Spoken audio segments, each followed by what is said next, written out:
Hello and welcome. I'm Henry Evans. I'm actually the author of a book called The Hour a Day Entrepreneur and founder of Get Clear Marketing and do a bunch of things in the software space and have had the good fortune of knowing Christine McDaniel for a long time and worked with her on multiple business sales.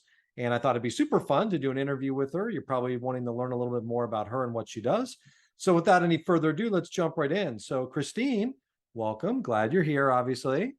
Thanks, Henry. Yes, you have been a dear friend and mentor for, gosh, over a decade now. So you ran that amazing marketing group that I've made so many friends in and we've connected. So, yes, excited. You were the one person I was like, hey, do you mind interviewing for our YouTube channel? I would love to bring you on. And yeah, that would be, I really appreciate it.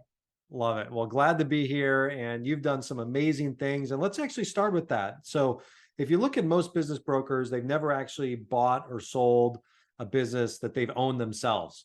So it's a little bit harder to relate. You're kind of been there and done that. So, what's a little bit about your background in entrepreneurship, owning and selling businesses? Yes. So been a fun, long journey. I mean, obviously, everybody can go to my LinkedIn page and you'll see every single company I've started and sold. They're all on there because it's just easier to put them all there versus talking about each and every one of them. But yeah, I was born to be an entrepreneur before the word became trendy. I did things when I was a kid with the snow cone stands and all that fun stuff. And yeah, I've owned so many different kinds of businesses, different industries, mostly service, mostly B2C, but which is nice because now I have this like wealth of knowledge in different types of companies, right? Which is a great background when you're helping others sell their companies because I've been there, done that, and I know how hard it is. And so it's kind of helpful to have that background. Love it. And the thing that I love too is that, everybody who meets you really likes you. You're a very likable person, and very, very trustworthy also, which is obviously key in this kind of business. But let's get specific here. I mean, how many exits have you done personally?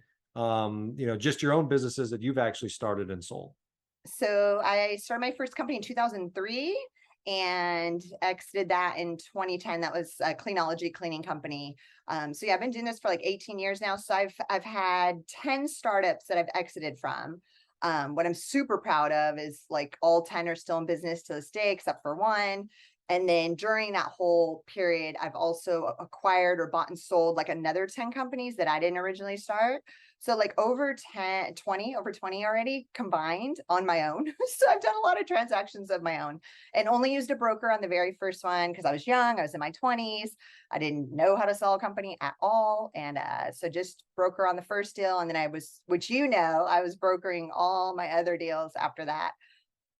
Absolutely. And now, what's up with those companies now? Obviously, you've had a lot of exits. Did they go away after you sold them?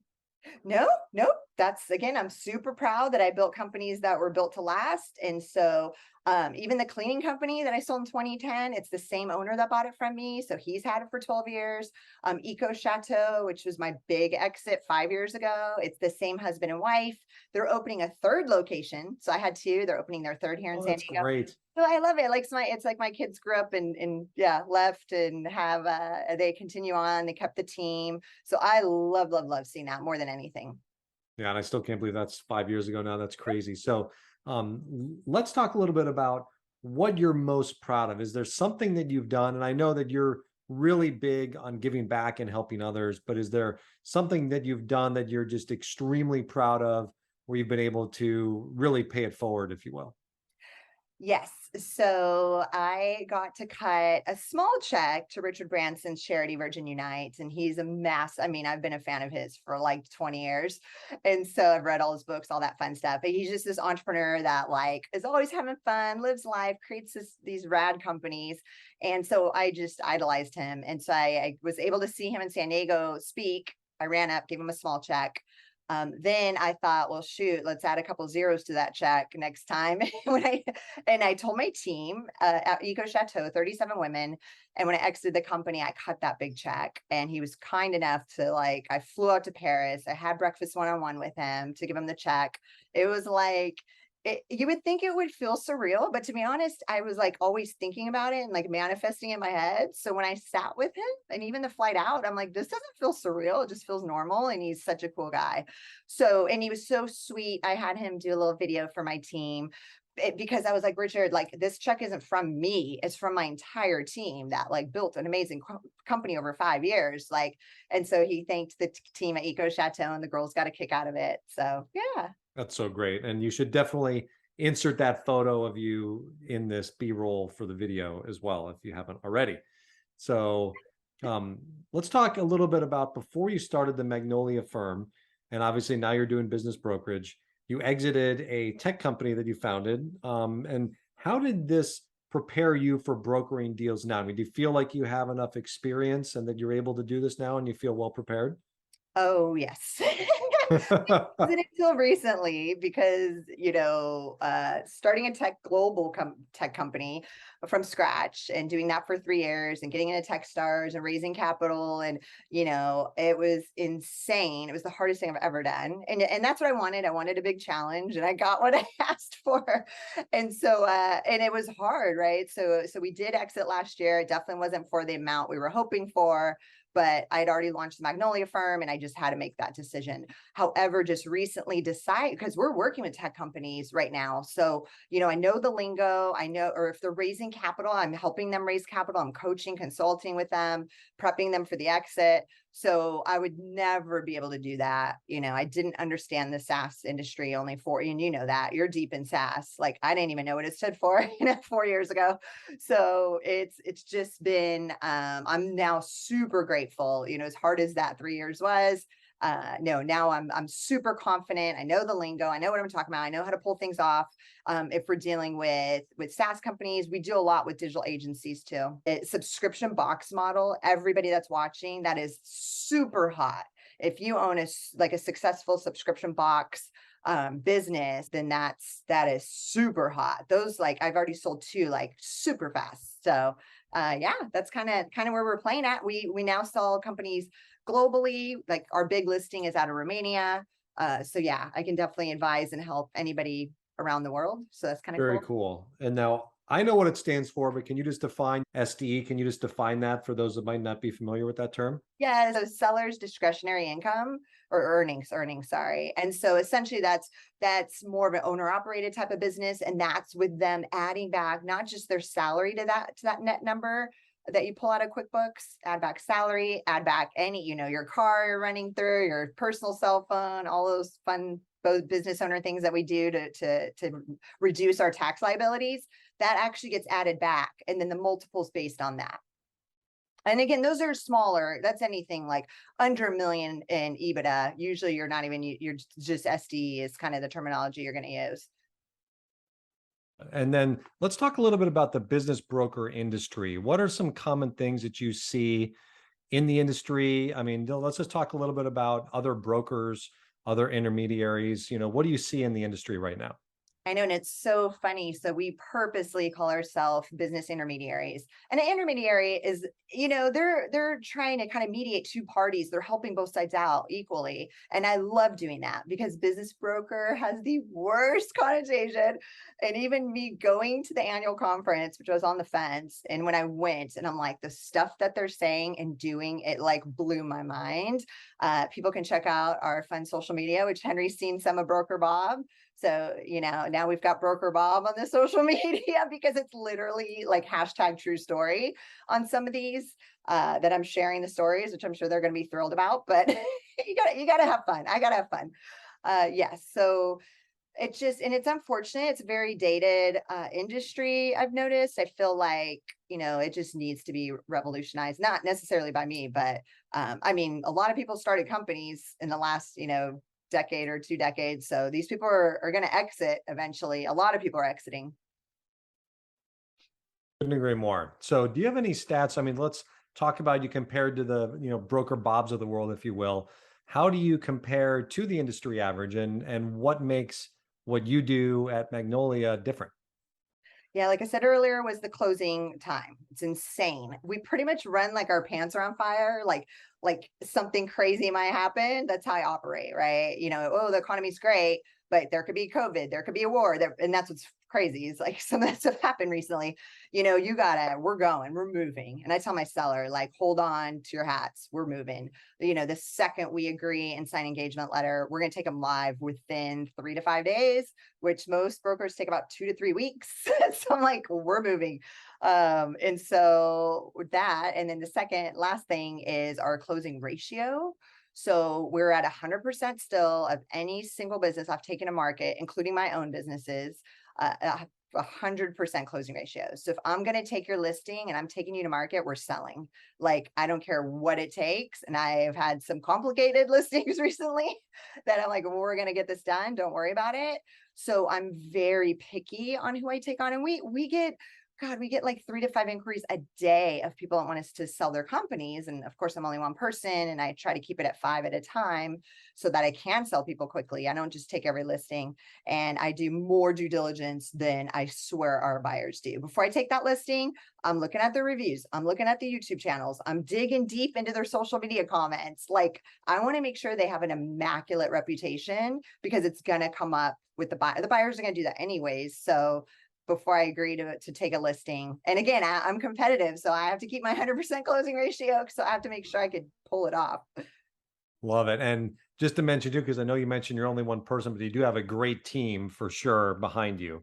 And I know that you might end up growing as well. But how do you, other than looking for companies that are doing well, is there anything else that you're kind of selectively looking for when you take on a listing?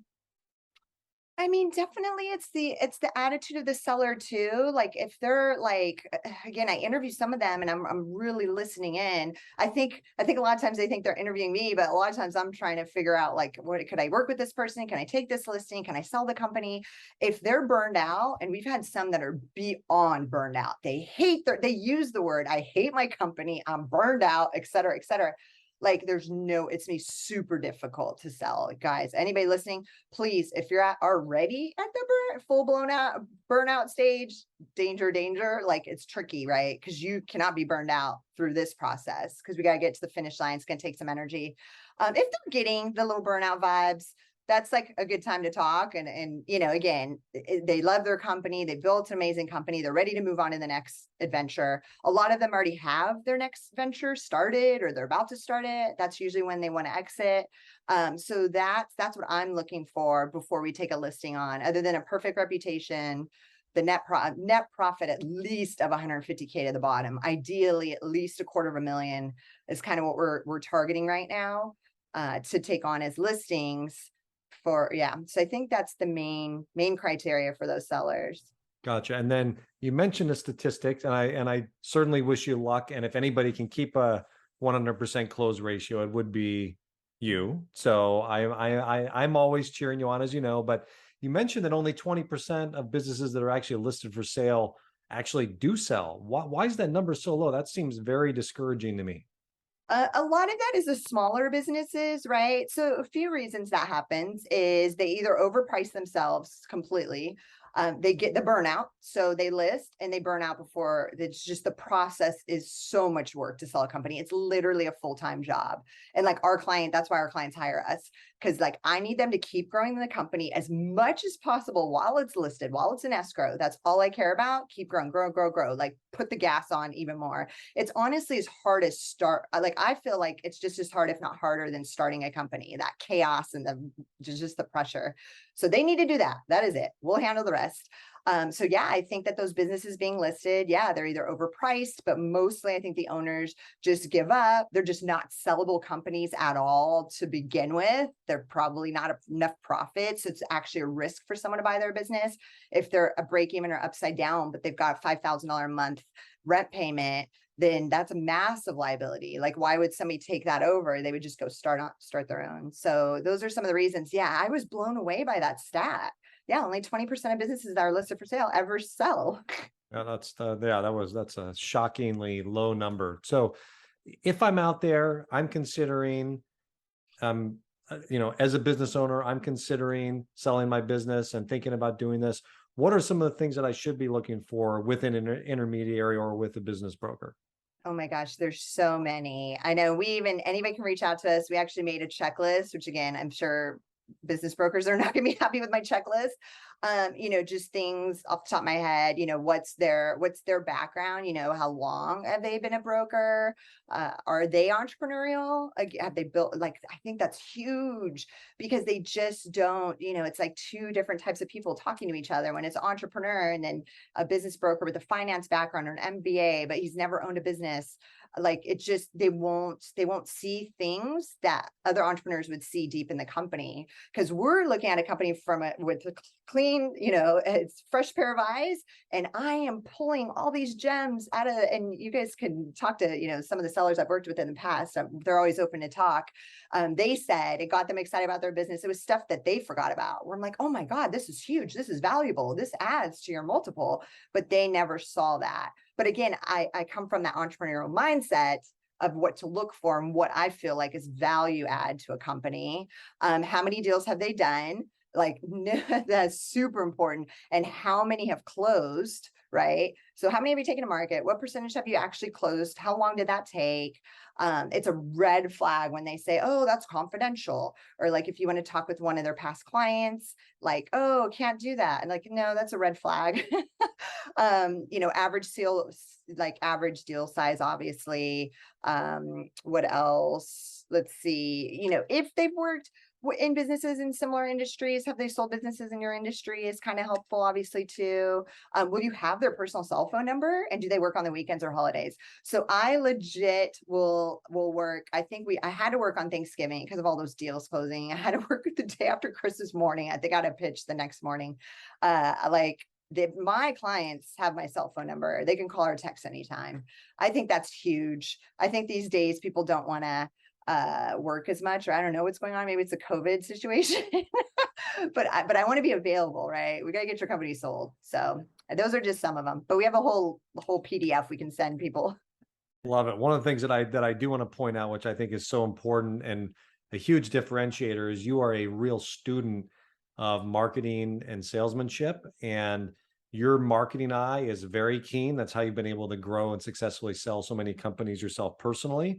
And I think that's a huge benefit to working with you, is that you get the benefit of somebody. I know that you've charged a lot of money for marketing, coaching, and consulting like I have, and they're basically getting that level of expertise, which I think is just monstrous. So, what do you love most about what you do? What are you most proud of? It's funny. So again, we get very high multiples for our listings for what I take to market. And it's funny because all my friends and my buddies are like, they know they want to buy some of the companies. And I'm like, well, we're on the higher ends because these are like amazing companies. Like, you're not getting a deal. You're buying an incredible business with cash flow and reputation that it's going to be hard to replicate. But yeah, we definitely get higher, we're on the high end of the multiples on the purchase prices. Most of them all cash, most of them quick closes. So super proud of that, of course. But more than so are the buyers. I like all my sellers have the most amazing. We just closed one on Monday, and like, she is beyond the moon about the buyers. It's a cool husband and wife team, took it over. So I love that. And I tell my listings from the start, like, look, we're going to find you an incredible buyer. It will make the whole process easier. You get to see your baby succeed in the future, and you like the people that took it over. Your clients will like the people. So by far, our team is the most, we're so excited about the buyers. And I get to work. A lot of times they're not represented. Which again, then there's less cooks in the kitchen. I actually prefer that, because then you don't have, they have a team of another broker and a lawyer and an accountant and a CPA. And again, these are the smaller deals. That's why, right? When I move up market, that's going to change, but we move fast, less cooks in the kitchen. I love first time buyers, like just holding their hand through the process. I'm excited for them. I believe in win-wins. I know it's true, without a doubt. So yeah. Love it. So many good things in there, so many nuggets. So I want to talk a little bit about Broker Bob. So the first time that I saw Broker Bob, I was like, wait a second. And then I saw the blonde hair underneath and quickly figured out, but I did do a double take, to be perfectly honest. So who's Broker Bob? What's his deal? And how do people learn more and actually meet Broker Bob? Yeah, so he's on our Instagram, he's on TikTok, he's on YouTube now. So we do these fun little short videos. And yeah, I was in drama in high school and I loved improv, but like I haven't done it in so long and I don't do any impressions or anything. But for some, I buy this little costume on Amazon for like $14. And you guys will see, yeah, put the costume on, the gray mustache, and all of a sudden I have this old man Southern voice, and it's because it's literally the stuff I hear. It's like coming through. I'm channeling Broker Bob. I don't know, and I just made that name up, but Broker Bob through. And yeah, I mean, it's just these crazy stories that I want to share. And I want, and again, our clientele, they're younger, they're hip. They every single one of them like didn't want to work with somebody that much of an age. There's this massive disconnect, right? Our clients selling are anywhere from 24 years old to our clients mostly are around 45. So in that range. And yeah, so they think it's hilarious. I don't necessarily want to go viral or anything, but I just want our clients to laugh, and our potential clients. So that's broker, but you sell Broker Bob. And yeah, I have so many we filmed. Like there's so many scenarios. And now I have friends like texting me their ideas for future little skits. I think it's super fun. And again, I think you're applying kind of a newer, fresher outlook to this entire industry, which I think is really exciting. The results speak for themselves. And I think if you have the opportunity, if you're watching this, to work with Christine, highly encourage you to try to engage with her team if you're able to get in there, because I don't think you're going to find anybody who is going to care more, learn your business faster, and do more to get it sold for top dollar. So great to talk to you, Christine. Always a pleasure. Yes. Oh, and one last thing, because we just launched it. So again, I'm moving up market and I can't take that many clients on. So we're just right now launching the Rapid Acquisition Club. So now we're able to take more listings on because we're just essentially bringing them in as sellers. We're going to have them get on Zoom. We've got pre-qualified because we have such a big network right now of buyers, all in our database, our CRM. So these are people that are qualified, they've got the money, they're ready to buy the perfect business. And then it's like, well, how do we quickly present some sellers, get them on a Zoom? It's almost like a Shark Tank style, get them on Zoom, get the investors on Zoom in real time. Everybody's asking questions at the same time. Whoever wants to grab the deal, grab it. Hey, if you guys want to do the transaction between yourselves, that's totally cool. If the seller wants to engage with us, that's cool too. So just that's going to be a way where we can help probably we're thinking five sellers a month on top of like our formal listings. So the team, we worked on it for the last 2 months. And so that's launching Rapid Acquisition. It's club. It's on our website. So yeah, I almost forgot to talk about that. So Love it. Exciting. That's a yeah. great development. And so everybody should apply then to work with you. Yeah, exactly. Yeah. So again, people want cash flow right now. They're Yeah. jumping out of the stock market, they're jumping out of crypto, it's too volatile. This is the time when that stuff kind of drops, is kind of when people pick up buying businesses more because it's stable cash flow, Yep. right? It's not so volatile, it's not gambling. And so this is actually a good time. We see the tide shift in our direction even more. I was surprised. I'm like, it was already a hot market. But yeah, for cash flowing businesses, for positive cash flowing businesses, great time to sell. But yeah, happy to always help. So Awesome. Great to chat with you. Thanks, Christine.